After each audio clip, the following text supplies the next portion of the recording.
Yeah, citizens of the world. Welcome to the Real Life English podcast, where it is our mission to help you to speak English confidently and naturally, to connect to the world, and to actually use your English as the doorway to living your greatest life.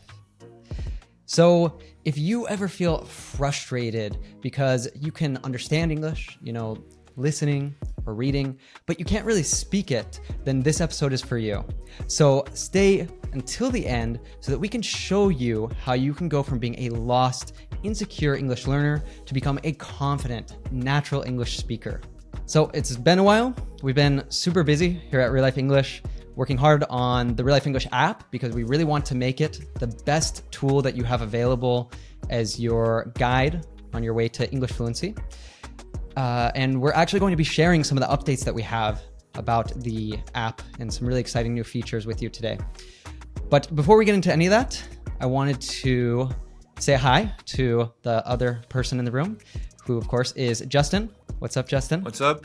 And yeah, from across the pond. Great to be with you. Great to be with all you guys, because it's been a while. What do you mean when you say across the pond? The pond, it's like a smaller lake or smaller body of water, right? So oftentimes we say the pond, the ocean, right? That separates the United States and Europe, right? Or maybe other countries. Yeah, exactly. And if you've been listening to the podcast for a while, then you might recognize Justin, as he used to be on here regularly, but it has been a long time since you have been on. But Justin, if you don't know him, is my co-founder, my friend, of course, and the CEO of Real Life English. So we're hoping to have him on the podcast more often. I'm gonna have to ask you, Justin, though, to speak slowly. Yeah, it's often been said that I'm harder to understand, so maybe I speak kind of fast. Sometimes I cut my words. Maybe the clarity isn't always there. It's something I'm working on, and also it's something that you can work on, because you don't know if the person that you're listening to or that you're talking with is going to be speaking clearly or to the level that you need, right? So I'm kind of like the game for the people who want the advanced game, the final boss, right? The hard level. The hard level. Ethan's kind of mid-level. Maybe Izzy's. I don't know if Izzy's like the beginner level. Izzy, you can't tell.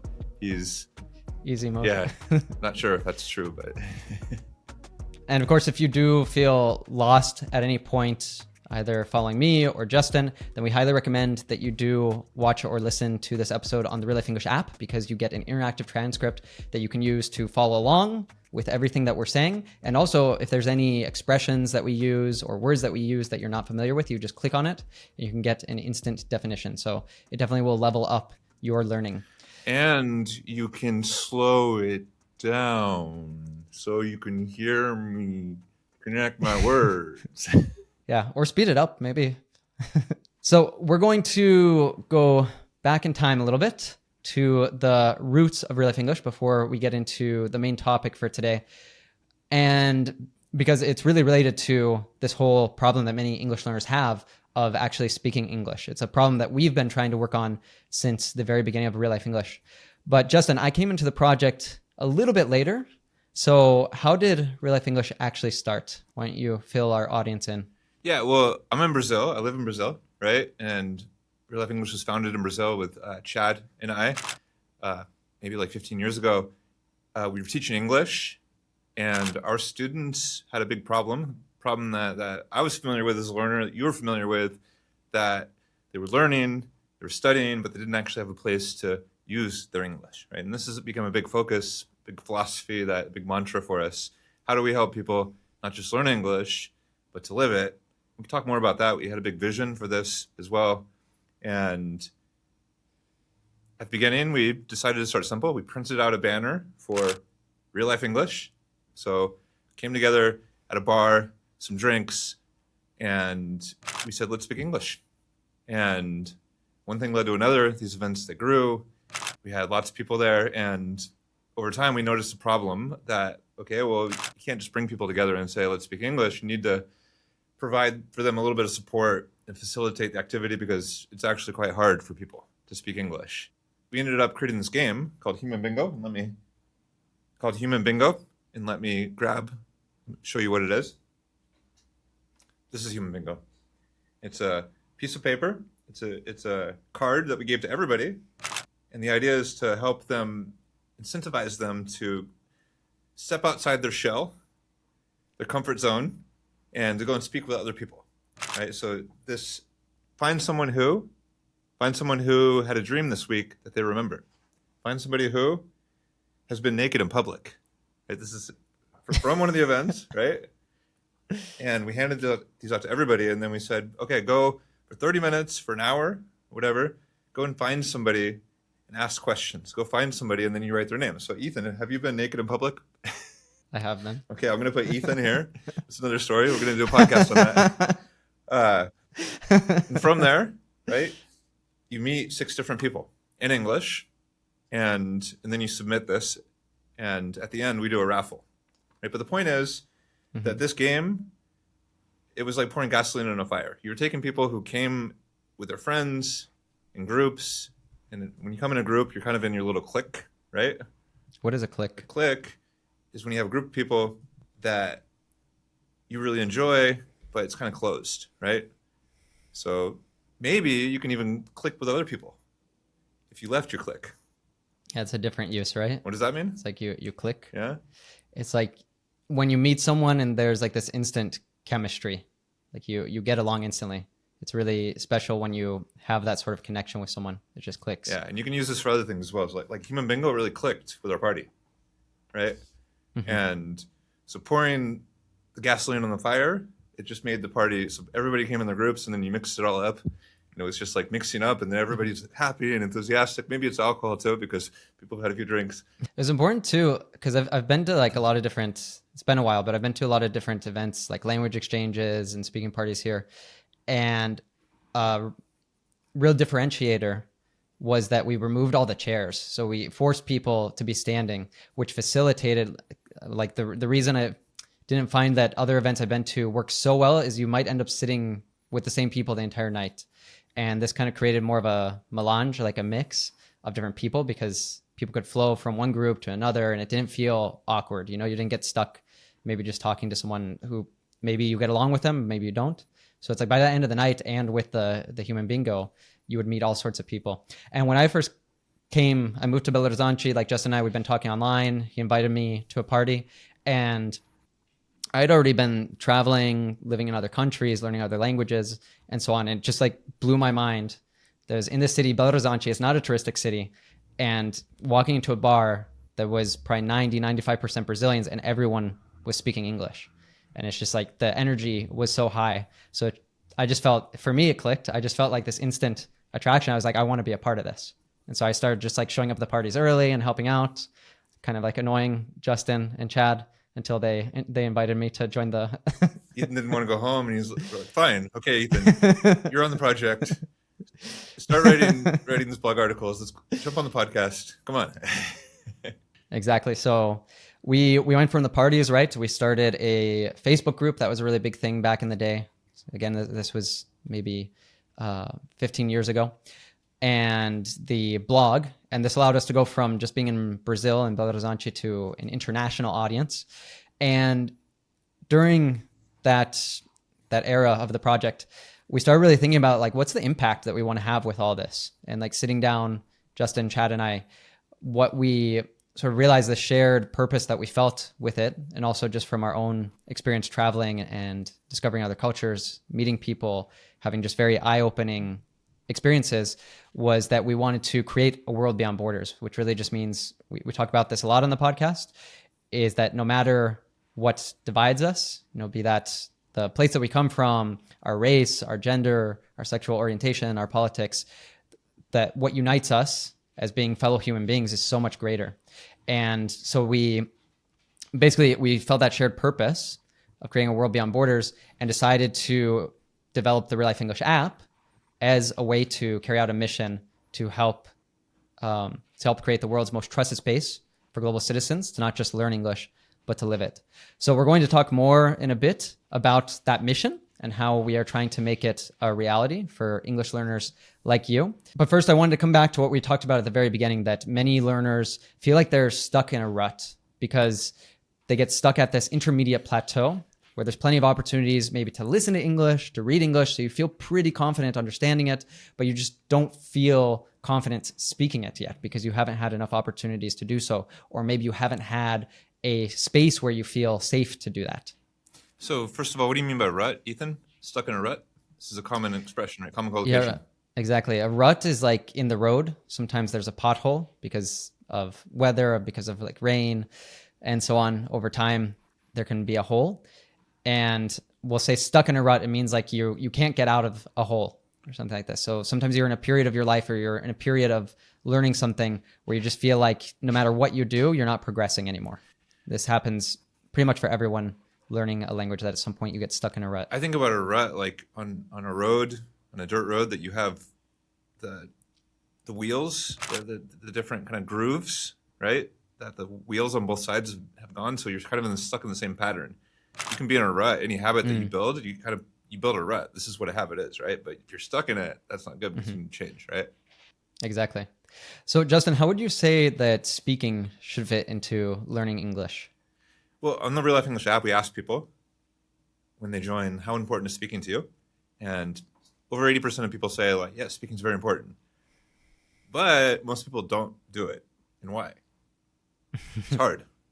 They haven't really broken through that barrier. There's some resistance, difficulty. So when you live your English, it's also just how we're taught in school, that there's a lot of focus on memorizing grammar, memorizing vocabulary, and so on. But there's not a lot of focus on actually putting it into use, which is ultimately what a language is for communication.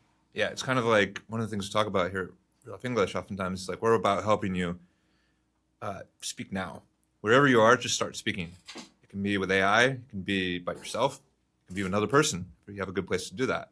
It's not someday, it's now, right? At schools, oftentimes traditional method is like, okay, you're learning English today, and someday you're going to live it. Someday you're going to travel to that country. Someday you're going to study abroad, right? Someday you're going to do something. And so it's kind of like put off in the future, but we kind of try to flip that on its head and say, live and learn, right? Because live and learn is expression. It also is expression to mean like you make mistakes and you learn, right? And so really, it's really important to be living your English, doing things that are fun. This is a real life way, right? Fun, purposeful every day.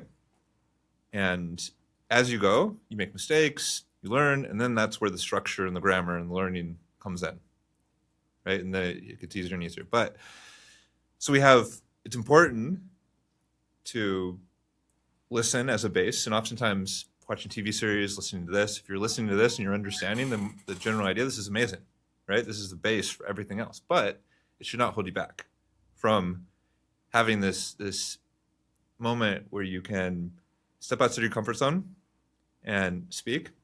What does it mean if something holds you back, by the way? Something that holds you back means that it might block you. You're kind of like stuck in a place, right? It could be a limiting belief. This is what I was going to say, actually, a limiting belief. You might have this limiting belief that you talk to people like, oh, I can't speak, or I'm a lower level. But if you put them in a position where you ask them to speak. The word sink or swim? Yeah, sink or swim. What does that mean? So that's how many people might learn how to swim, is kind of like you just are thrown into the deep end of the pool. It's either you figure out how to swim or you're going to sink. You're going down to the bottom. And obviously someone will probably come save you from drowning. But it's that kind of idea, is that you're just thrown right into the deep end, and it's like, figure it out, survive, you know? Yeah, it's a good way to learn, but it helps to have some water wings, right? Water wings. Water wings are like when little kids have there are these little inflatable things they put in their arms that help them swim, right? Mm-hmm. But oftentimes maybe you don't need it. Have you ever seen that video? There's a video of a kid. He's holding onto a bar, right, or a stick in the river, and he's like crying there, and he's just crying. It looks like he's about to drown. And then his mom just grabs him, picks him all up, and he stands, right? Because he didn't realize that he was crying for nothing, because he actually can stand up and he doesn't need to. It wasn't deep. Yeah, it wasn't deep. So it's kind of the same thing. Mm-hmm. Some people are ready and they might not realize it. You kind of get like psyched out.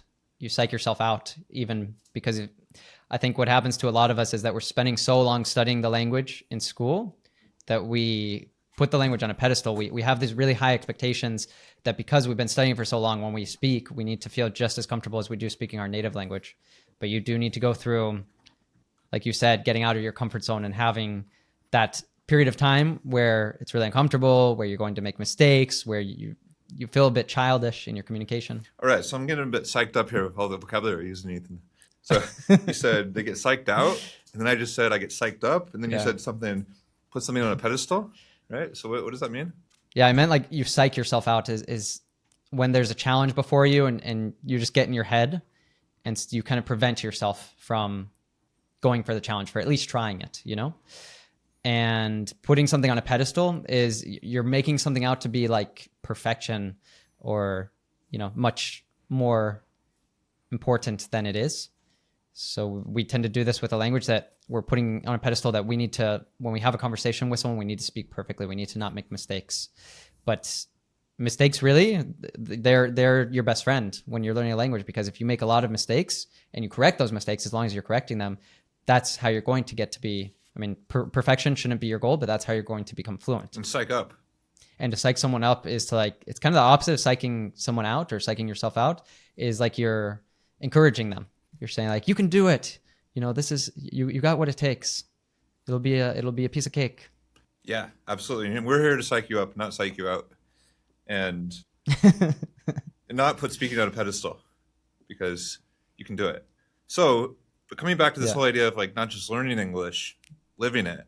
So people often imagine themselves when they're speaking that when they're learning English that, oh, I'm going to be the speaker. I'm going to be on the front of an audience with the microphone in my hand or something like this. I don't know. There's a version of that for English speaking, right? But the point is, the language is a multiplayer game. It's not a single player game. And you can listen to podcasts, you can watch TV series, you can do things in English. And this is like a quick win that you can get when you start learning, right? It's amazing that you can do that, but don't stop there, right? Keep going, because there's something else. And it's a catalyst, right? So on the Real Life Way, we talk about... What's a catalyst? Catalyst is something that, it's an unlock, right? A catalyze, maybe there's a chemical reaction that lights something, right? So it's like one thing that causes a reaction in something else. Yeah. So, for example, if you meet somebody and make a friendship, right? You go from your own like individual isolated English learning process to like, wow, I'm in this space where there's meaning and there's friendship and there's connection, and it's a completely different game, right? Maybe you visit somebody, maybe you can do things with that person, right? Maybe it can change your life. One person can change your life. Yeah. It's, for me, that's always been the biggest catalyst for learning languages, having someone that I want to speak that language with. So if you're learning the language, if you're learning English, for example, in a bubble, like in isolation without anyone else, I think it's really difficult to motivate yourself. Maybe you get motivated by wanting to understand better because you want to be able to watch TV series without subtitles. You want to understand the jokes without getting lost. But to actually be motivated to speak, you have to have someone that you really want to be able to communicate with, and you want to get better and better at communicating with them. So you want to fix your mistakes. You want to break out, like not be stuck in a rut, break out of the intermediate. This reminds me that actually before we started recording, and you've been talking about this a lot lately, that you joined a group called Cross Trainer. It's similar to cross training, right? Which there's this joke, right? That how do you know someone's in cross training? CrossFit. Someone does cross training, they'll talk about it. CrossFit. How do you know someone's in CrossFit? They'll tell you about it within the first 5 minutes of conversation, something like this. So how would you compare what we're talking about for English learners with that for yourself? Okay, so if you're like me, exercise is not the easiest thing to do. Sometimes, especially to do really hard exercise, right? It can be unpleasant. It's not fun. And so recently I joined this gym that's kind of like CrossFit-like, and I started, it was hard. I tried different classes, but there's a class at 6 a.m. called, they call it the 𝗲𝗴𝗹𝗂𝗟𝗶, and they have like coffee mugs. So it's like the 6 a.m. class. And it's kind of a clique in some ways, right? But I did click with everybody in there, and it just unlocks a new level when you're training with other people, right? When you show up at 6 in the morning and people are having fun, right? The relationship ends up becoming something that's interesting, right? It creates a unified sense. We're doing this together. We're going to do a good job. We're going to push ourselves. And I'm a beginner there too. And so there are a lot of things that are really hard. New exercises I'm learning, like the Olympic gymnastics, you grab the bar and then you swing. You're supposed to bring your feet up. Maybe we can show that on the screen, but it's really hard for me. I'm still building the muscles, right? But having a group of people around, just support, to show me how it's done, to pull me up, it's incredible, right? So I think community... Literally and figuratively pull you up. Pull up. What's a pull up? Well, pull up is this movement. Yeah. Or you can pull someone up, like physically pull them up to somewhere higher. Yeah. But you're saying obviously like you meant it more figuratively. Yeah. Maybe sometimes it's having literally that they're helping to pull you up somewhere, but that they're motivating you, they're encouraging you. Yeah, we're in this together. You up. It's like, I don't know, maybe there are people at any community you're in, there are people who are better than you, people who are at your level, and people who you're pulling up and you're helping, right? And this is community learning. And oftentimes, I think always, you learn something when you help other people as well. And I hope they're learning something. I hope I can help. I hope I can pay it forward in the future as well, right? With people helping me. Because What does that mean, to pay it forward? Pay it forward is like when you do something nice. And there's even a movie called Pay It Forward with the kid from The Sixth Sense, I think. I forget his name. But yeah, it's when you do a favor for somebody and then they do a favor for somebody else and you pay it forward. Basically, you start a chain reaction, right? So I think this is a good example of just the power of community, power of doing something with other people. It makes something that might be boring or difficult into something amazing. And to be honest with you, like I was learning Spanish in high school. I didn't enjoy it. It sucked. I was horrible at it. And I didn't understand it, right? But when I traveled and I traveled to Mexico and I started learning Spanish and I learned about the culture, I made friends and met people. I was living my Spanish and it pulled the blindfold off for me. And so I can see the language for what it was. What's a blindfold? The blindfold is the thing that you put in front of your eyes. You might put it on your head to not be able to see something. And I think you can do this from the aspect of living a language. This is pulling off the blindfold because it's not what you think, right? It's not the dry and boring school subject that you might think, that you've been conditioned to believe. You need to have experiences that pull you out of that. And oftentimes those experiences will pull you out of your comfort zone. And the other aspect of pulling the blindfold off is seeing that a language can be a way as well to download another operating system in your mind, because the limits of your language are the limits of your world. This is a quote from Wittgenstein, I think the name of the philosopher is. I think this is a way to describe what you talked about, this world beyond borders, pulling the blindfold off and seeing that, okay, my language is not the only way of seeing the world. My language is not the only way of operating with the world. It's an opportunity to speak English. This is why a lot of people learn English, but it gives you another perspective on the world, right? So I've taken on a detour from cross-trainer and community to living your English and to this world beyond borders that you were talking about earlier. Yeah. So as you guys can see, we're throughout the history of Real Life English, something that has really lit us up, that we're really passionate about, is community. And, you know, from the roots of how we started with the parties and having online communities on Facebook and then Telegram.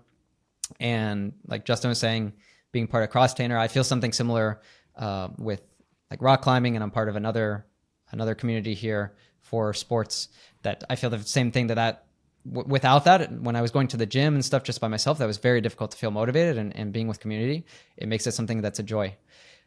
So that's why our mission is to create the world's most trusted space for global citizens to not just learn English, but live it, because we want to come back to these community roots. That's something that we're doing right now with the Real Life English app. So we're launching a new feature called Speaking Club, the Speaking Club. And so first off, this is basically a way of delivering our mission to you. First of all, it's a trusted space. And we say that it's a trusted space because everyone who wants to join the Speaking Club has to be vetted before they're allowed to join, which means that you can feel safe and you can meet incredible people just like you, that you're going to have great conversations with, that you're going to feel comfortable with, that you're going to click with, hopefully, with a lot of them.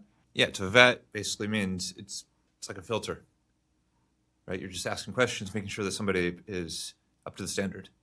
Every day, we choose a topic, something that inspires, something that sparks, something that catalyzes. Because oftentimes, I don't know if you had this experience, but you don't have the right question. You don't have the right way to unlock the chemistry you might have with another person, right? There have been friendships that I've made where I've been hanging out with this person for a while or working with this person, and I haven't really discovered that this person could have a great connection, but the right question will unlock it, right? You discover that this person likes the same band as you, or that they read the same book as you, or that they have something that just unlocks another conversation. So conversation topic is something really important.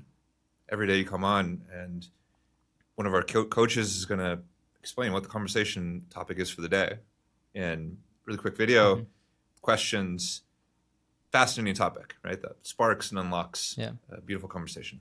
And this is how the club helps you to not just learn English, but live it, right? Because you're consuming, you're living something, you're watching something that actually is interesting to you, and then putting into practice by speaking with other people. Like actually, that's where the rubber hits the road. There's an expression meaning that kind of like your hard work is actually put into practice, is actually like given a performance, is by not just like learning passively, but by actually putting that into practice, actually living it with other people. And with a great topic that you're excited to share about, and that when you reflect about this, it's something that you discover a new part of yourself, and you can share that with somebody else. It's a lot of help. And another thing that we have on the app is the AI coach. So you can practice those questions with AI before you jump on the call. You can reflect, build your script, do the practice, so that if you decide to have the conversation with another person, if you feel ready for that, you will be ready. You know you're ready because you're going to have proven this yourself with the AI coach, and you get feedback. There's a transcript and a report. So the AI coach is there to guide you, just so you can go through the difficult reps with the AI coach, and then you're more ready to speak with another person. Yes, you feel more confident, natural. You're able to get feedback on your mistakes and correct those before you actually are speaking with real people. There's a lot of apps nowadays that have, some way that you can speak with AI. And of course, that's great. Any tool that helps you to speak is great. But again, it's like the whole purpose of language is for connection. So if all you're doing is speaking with AI, it might not be preparing you for the reality of speaking with real people. Plus, you're not having that experience of getting to click with people, of getting to make friends, of getting to have really fascinating conversations. And then you jump on the call. It's going to connect you with somebody else for a short call, and you can extend it if you want. If you're premium, you can remove the timer and just have a great conversation, right? Somebody who's there, like you, prepared, who's ready. And from there, when the call is over, you get another report from AI with transcript. You can listen back to the conversation, different parts of it. You can get the feedback from AI. You can use that to improve, and for the next conversation, just get better and better. And to see what you're already doing well. The last part of our mission is that we didn't talk about is global citizens. So why do we say global citizens? What are global citizens, and why do we call our users global citizens, or at least aspire for our users to be global citizens? We've kind of talked about this, but for me, it's something that really, you might have heard us talk about this in different moments, but the overview effect. There's an effect, an experience that astronauts have when they go to space and they see the world from the outside. So they go to space and they see this delicate blue and green ball spinning in the middle of this vast darkness, like almost like a spaceship in the middle of space, right? And you see that there aren't borders, right? These are constructs that we culturally and socially put onto the world, right? But there aren't borders. We as human beings come from the same place, so there's a unity. We're team humanity.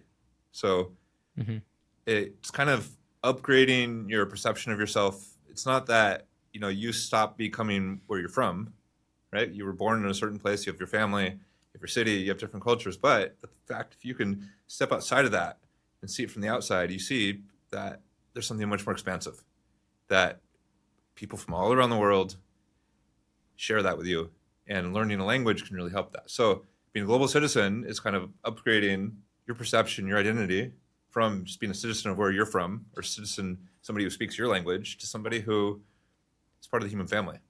And that gives you access to a whole new level of information, culture, identity, relationships, information. And English is the operating system for that. Yeah, I was thinking about this today, and I think that there's even 3 different levels of it. There's like an I level of being a global citizen is using your English to make your unique impact in the world, whatever that is.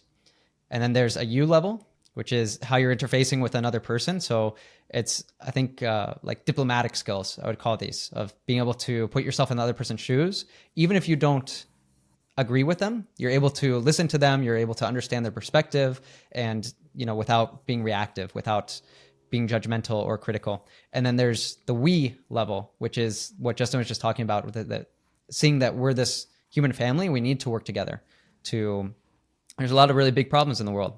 And there's a lot of way that the world could be a lot better, and that, you know, we need to survive as a species and everything.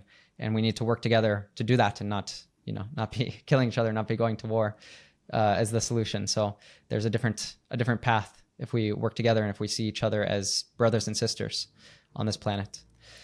And this is one reason, this is a big reason why a couple months ago, Justin and I sat down and we decided that we really wanted to bring this community focus onto the app.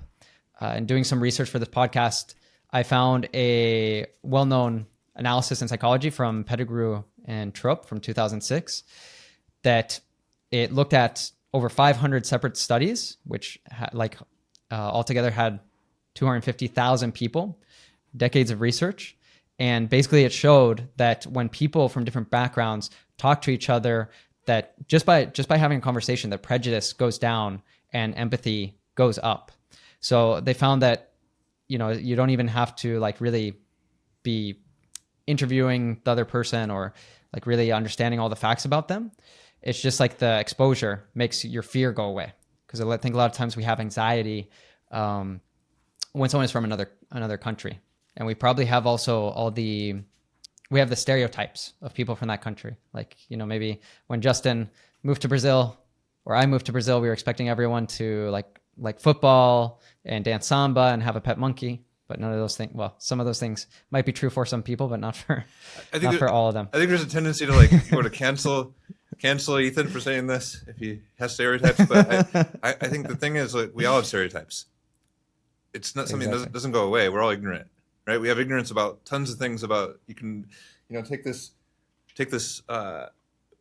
globe, right, and find a place on it and be like, what do you know about that place? There's a lot I don't know, and probably it's just it's a caricature of the place in my mind, right? And so just having that place of humility to open up to and learn, right? Because the stereotype is going to be replaced by something more real, right? Something more high definition, right? So yeah. So we want the Speaking Club to be this place where you can come, you can meet people from other countries, you can really embrace curiosity, ask a lot of questions, get to know, you know, what it's really like living in another place, what it's really like having a worldview from growing up in that corner of the world. And this experience, Justin and I, we were very fortunate, both of us, to have the opportunity to live in different countries, to travel a lot. And so that experience just was so impactful on both of us. And we were wanting to give that gift to people all over the world. And that's why, too, the Speaking Club is free. It's free for everyone to join. As long as you pass the vetting test, then you're welcome to join and come make it. We're hoping to be the best place to come speak English in the world. And be a nice person. Be a global citizen, right? So, Justin, some listeners might be really excited about this, but I believe some others might be a little bit skeptical that speaking with other non-natives might make their English worse. So what would you say to this? Well, first of all, I don't know what the exact number is, but something like 80% of the English spoken in the world is between non-natives, right? English is the global language, right? So this is one of the things that we're doing on the app. We're leveraging the fact that we have all these English speakers who can help each other. And so that's one thing. Another thing, I'd be curious about, how is it making you worse? So magically, I'm speaking with somebody who has an accent, different accent, is making mistakes. It's going to be contagious for me. Is that what's going to happen? I think if you're have a rich input into your English, if you're listening, you're living your English, watch TV series, you have a strong base, that the opportunity to speak and connect and use your English is going to be something that really helps you. And it really helps you develop a richer communication ability. And you're not going to be corrupted by listening to an accent, because you can go out in the street or watch a TV show, you're going to hear different accents. And what is the correct English? Okay, native speakers, I mean, I think there is an argument that native speakers, it's important to listen to native speakers and to use that as a reference, but that doesn't mean that you should exclusively be in contact with native speakers. Yeah. I mean, you can be in a lot of contact too, just by watching TV series, listening to podcasts, doing these things that you love, but in English. But it's really important to have people that you're speaking with. Like if you're just waiting to only speak with natives and there's no natives around to speak with, then you're never going to speak. You're never going to improve. I think the main thing here is like separating input from output, right? And recognizing that output is great no matter what. And if you're having output, practice output speaking in a meaningful situation, right? Having a little bit of like input that has some mistakes is not bad. You can even correct people. You can even guide them. Like Richard Feynman, I think he says something like teaching is the highest form of learning, right? So we can guide, help people. That's going to help you reinforce and be more self-aware. But bringing this all together, something that the reflection I had on this that connects to the real life way and our methodology is that what we're trying to do on the RealLife English app is guide people from being lost and insecure English learners, as Ethan said, to confident, natural English speakers. But one way to visualize it is think about it like 3 steps. At the beginning, you're learning English. A lot of people out there, you're learning, and you haven't really come to the point where you identify as a speaker, right? This is an important threshold. It's an important part of your journey. Threshold? Threshold is it's kind of like a barrier, right? So when you go past it, you're in a new world. So on your hero's journey of English learning, you're going from being a learner, even understanding natives, understanding us, watching a TV series or doing other things which require you to consume English and listen, that's amazing. Learn the vocabulary. It's the base for success, for sure. But that should not stop you from becoming, again, going from learner to speaker. Maybe you're crawling at first, like a baby, learning to crawl. You're going to stand up and you're going to fall, right? But you build the muscles.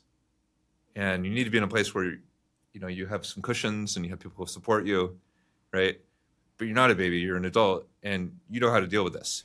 It takes humility, right? To suck at something that you're just starting or make mistakes and have difficulty, right? But being in a community really helps. So again, going from learner to speaker, and the next big threshold is to being a global citizen, right?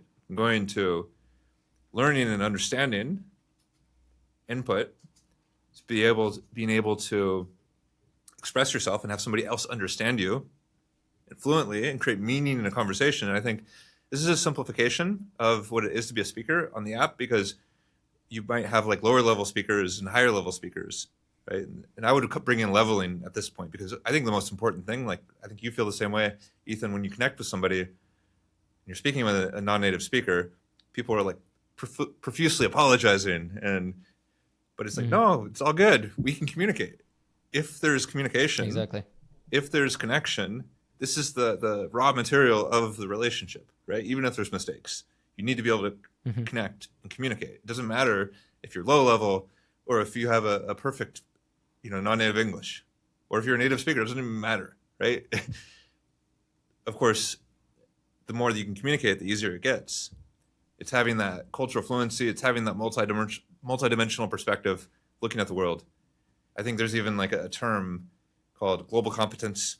And this is very valuable even in the workplace, when you can have the humility to recognize that there are other cultures, other ways of seeing the world, to question that, to be curious, to learn, right? Because oftentimes, I think you know this, Ethan, culture is something really big. It's like, maybe you think one thing means something else and somebody else has a different perception of it, even in your own language. It's the same thing. Staying humble. Yeah. One thing, like even on our app, people will ask you, are you married? Or something like this. And this is a natural question in a lot of cultures. It's something that you ask people at the beginning, or what do you do for a living? What's your job, right? Mm-hmm. And there's different. Or how old are you?